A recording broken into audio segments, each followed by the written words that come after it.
In today's tutorial, we are going to be making the You're So basic fanny pack pattern. This is a super basic pattern, no frills, um, not super hard construction, but I consider it an intermediate pattern because it does involve putting a zipper in a curve and there are curved seams on it. So let me show you a little bit about this bag. I always wear my fanny packs as a crossbody, but you could potentially wear it around your waist. It does have an adjustable strap with a buckle. You can adjust the strap to whatever length you need it. I wrote it to where there's plenty of strap. I think hopefully for almost anybody. I don't know. It's really hard for me to judge because I'm barely 5 foot tall, so everything's big on me. I mean, like size wise and stuff. So it's a good size fanny pack pattern. You can carry your phone, your wallet, your sunglasses. I made one of these a year or so ago to wear to Disney, so I've had this pattern in the lineup for a long time to release, and I just never got around to it till now. And so it worked great for going to Disney because I could carry all of the things that I needed at the park inside here, and it was just a nice basic pattern. So it has a 1-inch webbing strap that is adjustable, so you will learn how to put in a slide adjuster. This one I used a metal buckle on, but you can use the plastic buckles and slides that you can find at most craft stores. I wrote it to be used with zipper by the yard, but if you have a nice long zipper that's longer than this, feel free to use that. Right now I have mine stuffed with bubble wrap so it can keep its shape, but it's a very soft, packable, fold down flat kind of bag, so you could travel with it really well. But it's big enough to keep all the things that you need every day in it. And I lined this one, the outside is just a chambray fabric, and then I lined it with a really pretty floral print. The sad thing about this fabric is it's gorgeous, but when I pre-washed it, I had something fade on it, so it does have some marks on it, so I really can't use it for the outside of a bag. So I thought I would do it as a cute little surprise on the inside.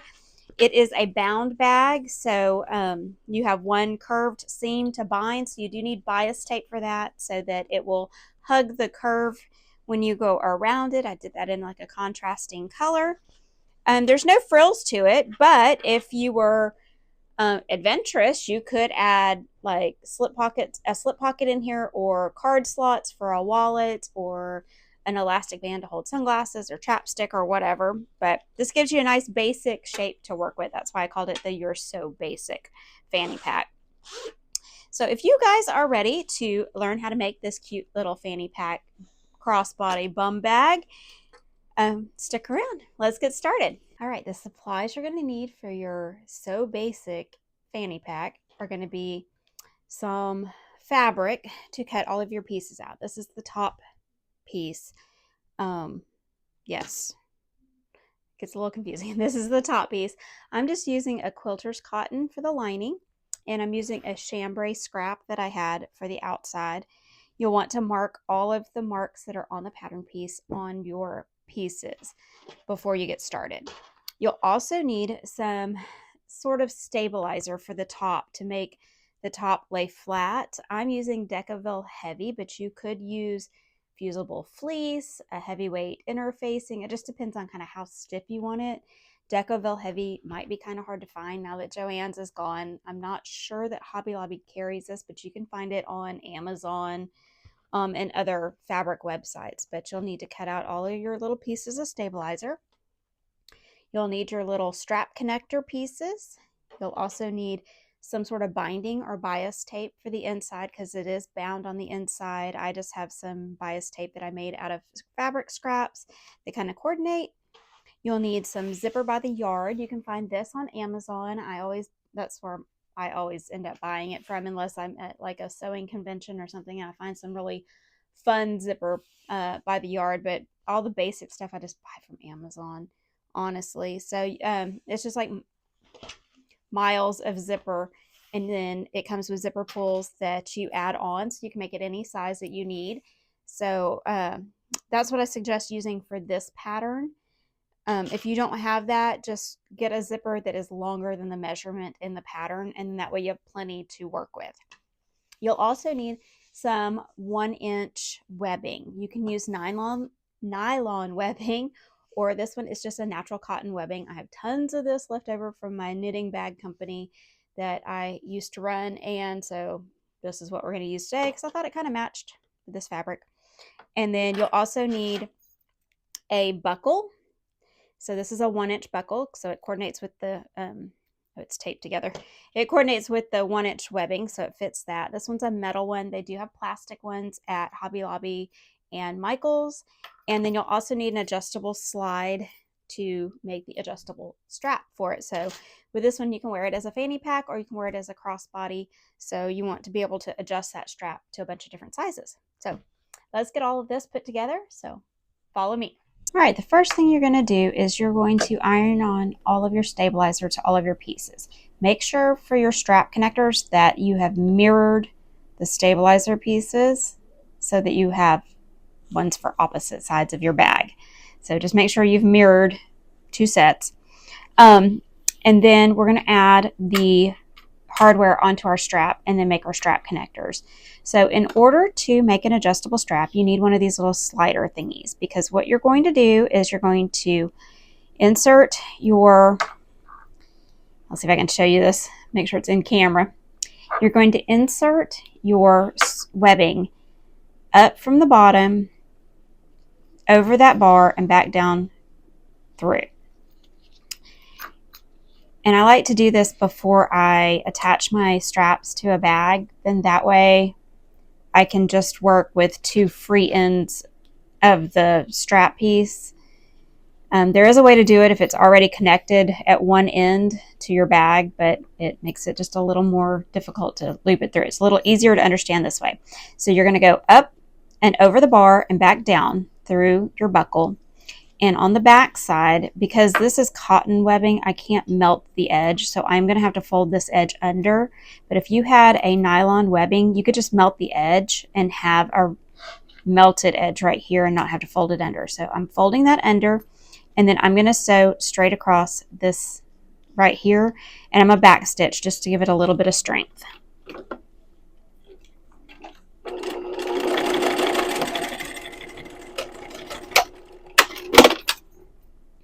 And I'm going to trim all of my threads.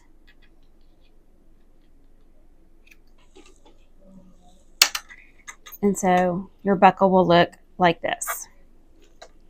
Then you're going to take the free edge, the other end, and on the side that you have folded over, so this would be considered like the right side of it, and this would be the wrong side. With the wrong side facing up and nothing twisted, you're going to insert the other edge. First, you're going to put your buckle on. I don't really have a preference of which side the adjustable side is on my buckle like this. I think I'm going to put it on the male side of my buckle this time. So I'm going to put, let's see if I can get all this in camera. I'm going to put the male side of my buckle on before I insert my strap through there. But you want to make sure that it's facing the right direction. So this is the right side. So I'm going to have the, let's see if this will make sense. I'm going to have the right side of my buckle with the right side of my slide adjuster facing the same direction. Does that make sense? So when you're working with it with the wrong side facing up, the back of your buckle should be showing. I hope that makes sense.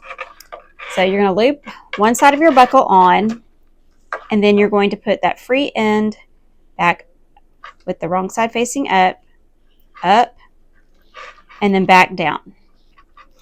So now you have this slide that can slide on your webbing. It's hard to do when it's not attached to anything, so that you can adjust it. So it should slide back and forth like that with the buckle on one end. So that is the male side with the adjustable strap. Now if you want your adjustment on the female side, you can do that too. So the other side of our buckle, we're going to make sure we have the right side facing up. We're going to go down to the back, and then you're just going to fold that raw edge under again, and you're going to stitch right along there.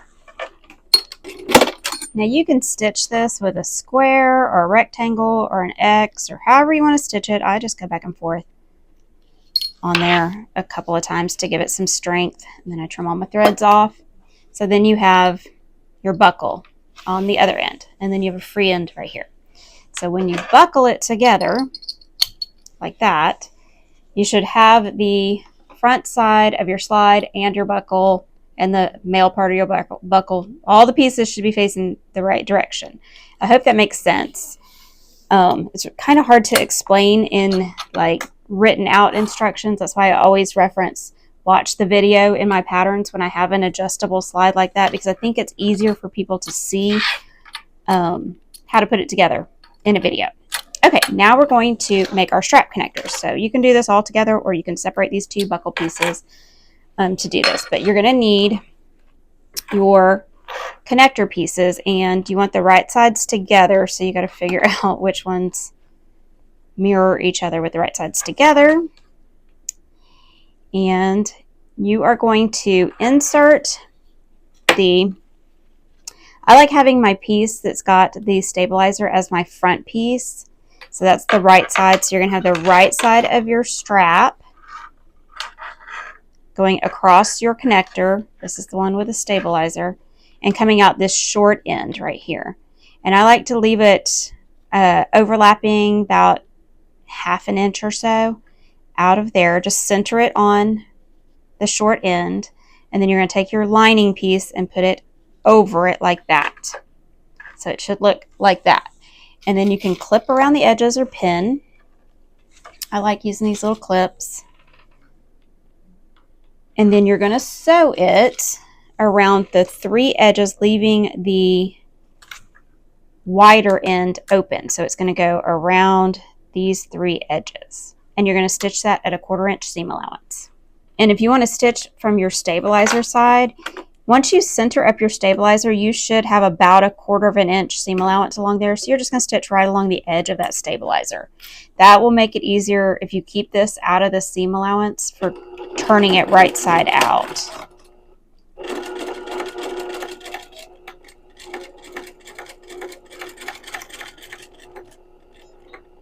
And then you're just going to put your needle down and pivot at the corners. And I'm going to back stitch over my strap just to give it a little more strength right there. And then pivot at this corner. Go down the straight side, back stitch at the beginning and the end.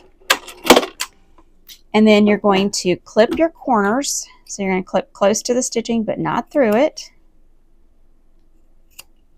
And then because this is a curved seam, I like to give it a couple little snips in there just so it'll turn, like lay a little flatter when you turn.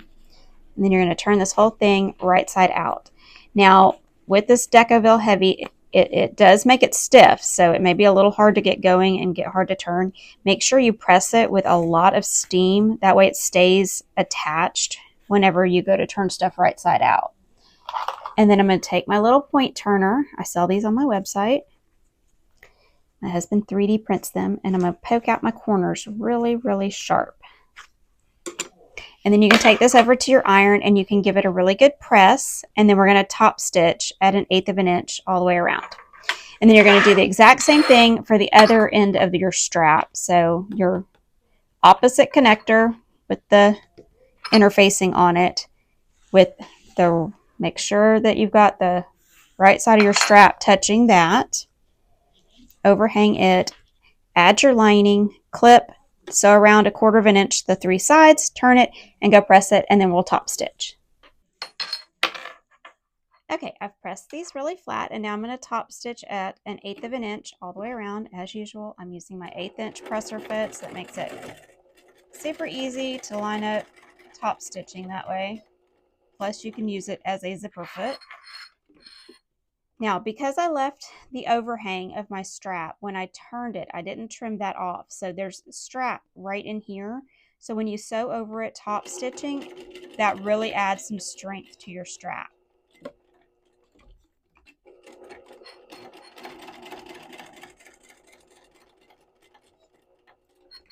So you're going to go around all 4 edges just so you close up that opening. And then you can trim off some of these scraggly strings. Oh my gosh, that's really hard to say. Scraggly strings. You can trim this off to make it look nice and neat. Repeat on the other side. All right, now we're going to install our zipper. And so I have folded my zipper in half and found the center points and marked it with an air erasing marker, which I'm having a love-hate relationship with this air erasing marker. It keeps disappearing faster than I can film this. Now make sure when you are transferring all your markings onto your pieces from your pattern that you mark which side is the zipper side of your top piece, because it's easy to see on this piece because you have the stabilizer and you're going to sew the zipper into this seam right here. But on your lining piece, it's kind of hard to tell which is the zipper side and the other side. When you match up the notches, you can kind of tell, but for this piece by itself, it's really hard to tell. So make sure you label all of your pieces. So the first thing we're going to do is take our zipper and you're going to put it right sides together on the piece that has the stabilizer ironed on it, and you're going to match up your center marks on here and you're going to clip it all the way around. Now your zipper is going around a curve, so it is going to be a little tedious to work with, but once you get this clipped on here, you can separate your zipper pieces if you want to. And then once we get it on here and you put your zipper pull on, it should all line back up. But if you're not comfortable with that, worrying about getting your zipper lined back up, then leave it attached. But zipper tape is cut kind of on the bias when it's woven like this, so it does curve a little bit, but the edges don't stretch, so it can be a little bit challenging to put a zipper around a curve. That's why I've labeled this kind of an intermediate pattern, even though it's super basic. All right, now we're going to baste this on at 1/8 of an inch seam allowance, and I like to stitch on this side so I can see where my stabilizer is, and you're going to baste it from notch to notch at 1/8 of an inch. So you just got to go a little bit slow, and so just go slow, kind of work it around as you're going, making sure that nothing gets folded under or twisted around or out of place in any way.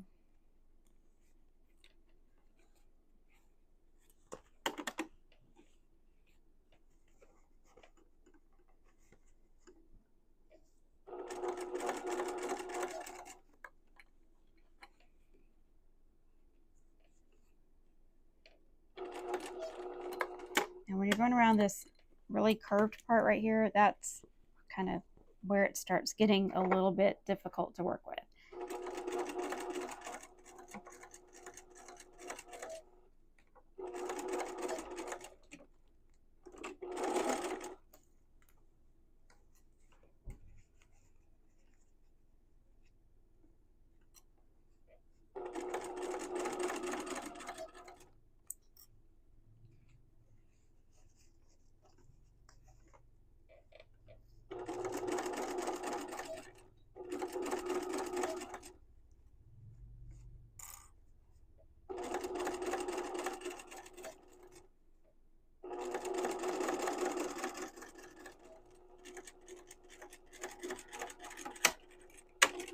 Now your zipper will overhang where you start and stop, so that's okay. You want it to be a little bit longer than it's supposed to be.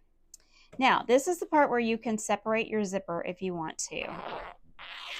And then when we go to put the other piece on, we'll just zip it back up. So there's a part where I didn't catch it in the basting right there. Let me go over that again just to make sure it stays in place.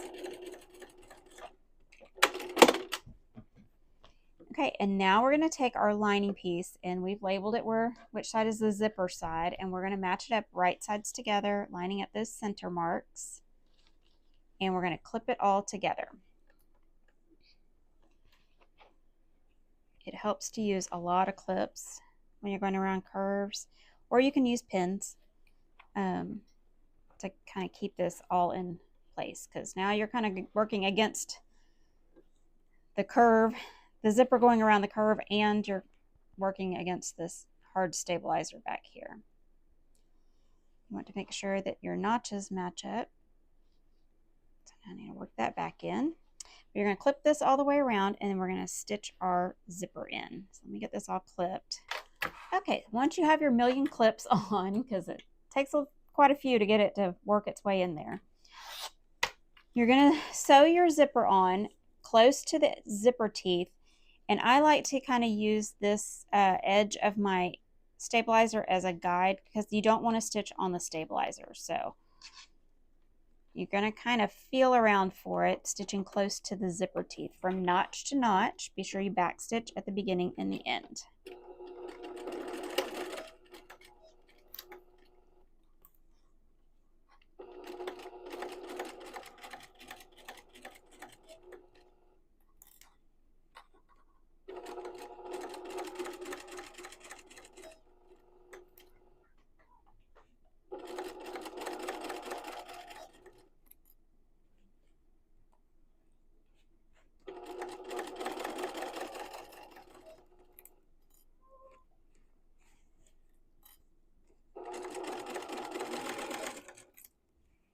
Just keep adjusting it as you go to make sure you're not getting any folds underneath there in the lining or anything kind of out of place.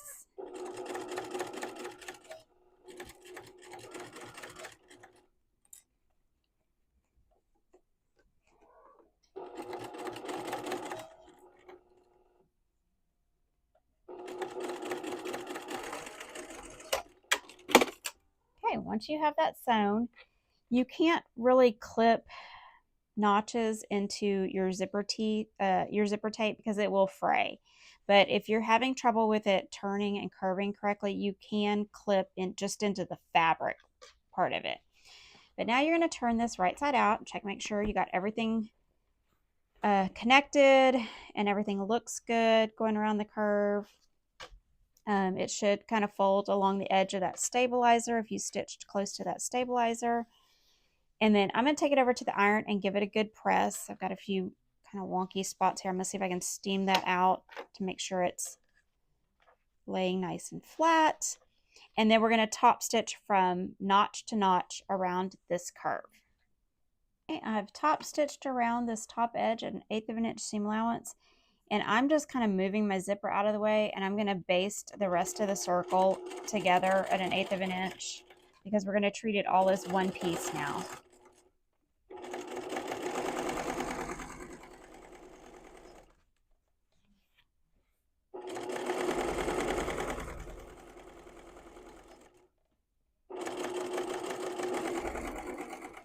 Just kind of move your zipper out of the way at the other end because these will end up being trimmed off later. So now we can treat this all as one piece. All right, let's move on to the next step. All right, with my air erasing marker again, I have marked all of my marks for my pattern piece, and I've marked them on the right side of my lining. So I've marked my pleats down here, I've marked where my connectors go, and I've marked the centers of both my pattern pieces for the body. So I'm going to take the remaining portion of my zipper and I'm going to find that center mark, and I'm going to match it up with the center mark of the top straight edge of the body piece. This is much easier than sewing around the curve. We're going to clip this on. You can baste this on like you did the other piece at 1/8 of an inch, or if you're feeling a little adventurous, just put your lining on right sides together. Because this is a straight shot, you should be okay. And then you're going to sew fairly close to the teeth on this one as well. And then you're going to turn it right side out and press it and then top stitch. So I'm going to sew across this straight edge close to my zipper teeth.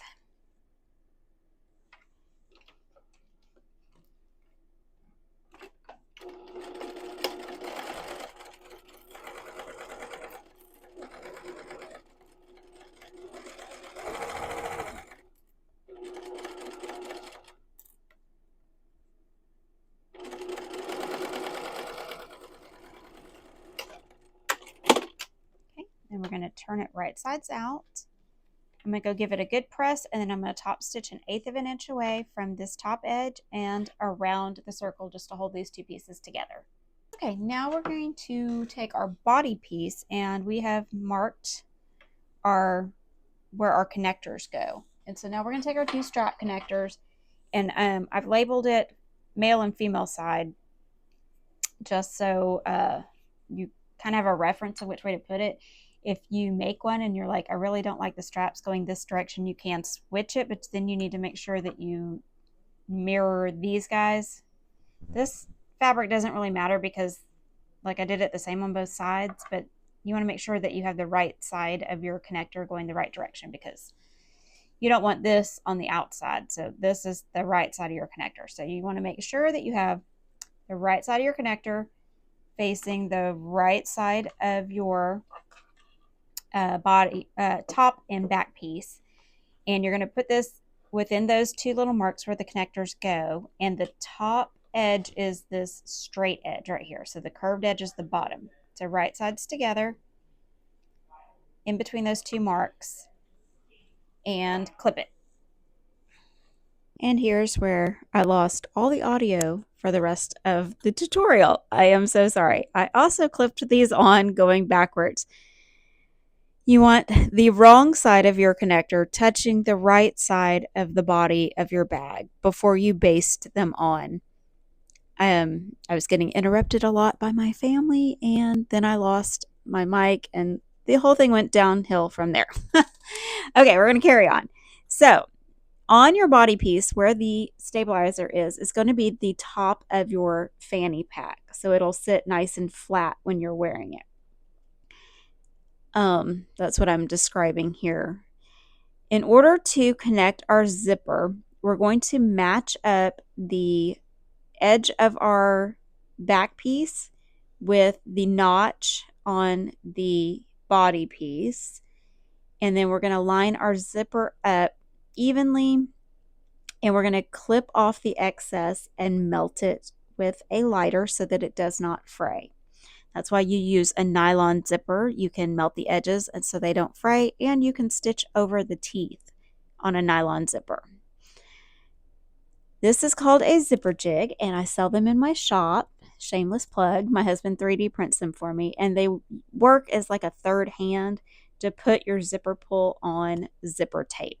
So I use it every time I make a bag that has a zipper that I use zipper tape. I will use this little tool. I have a tutorial on my TikTok channel that shows you exactly how to use this. But basically, you're going to put the zipper pull in the jig, and that way you can line up the zipper teeth and pull them down, and it just zips the zipper pull right on. Now, in order for the zipper to be closed on both ends to make it easier to sew, we're going to zip it all the way up, and then we're going to zip the pull off of the zipper so it'll zip all of the teeth all the way across, and then we'll go back and reinstall the zipper pull on the first end and move it to the middle. That way you have a zipper that's closed on both ends to sew over. That's what I'm explaining here in the video. Sorry the audio is not going to completely match up with the video from here on out. I don't know what to do about that, but apparently my microphone went dead or something disconnected to my Bluetooth or something. I don't know what happened. But I got a thread caught in the zipper pull, so just picking that out. And then you're going to zip it all the way across, and then you're going to reinstall your zipper pull back on the other side. That way both ends are closed to sew over. So once you get that reinstalled, we can move on to the next step. Okay, now we're going to move the zipper pull over to the middle of our fanny pack so it's out of the way so you don't sew over the zipper pull. And add some clips to your strap. That'll help keep it out of the way while you're sewing it. And then you're going to turn it wrong side out. And you're going to find that center mark of both pieces and match them up and put a clip or a pin there. And then you're going to clip around the curved edge. And then this is where having those pleats pinned comes in handy, because you can kind of maneuver them around to fit it all in that curve if you need to. And right here I'm explaining that you need to make sure that your zipper is flat facing the front of your fanny pack. So the stabilized part is the top, and then the body will be hanging down from that. So you want your zipper to be kind of flat facing the front, if that makes sense. So you should be able to just lay it flat and then pin it all together like I'm showing you right there. And then you're just going to pin or clip around this curve, making sure you get that connector piece inside there. And if you have any excess that you can't fit in that curve, that's where you can unpin your pleats and kind of maneuver them around to fit it in the curve. Add lots of clips to hold it all together, and then you're going to sew that seam at a 1/4 inch seam allowance. Okay, now we're going to stitch this at a 1/4 inch seam allowance, sewing over your zipper all the way around from the notch around the bottom edge to the other notch. And just go slow and make sure you're catching all the different layers in there, and that you're sewing over those pleats to sew them down.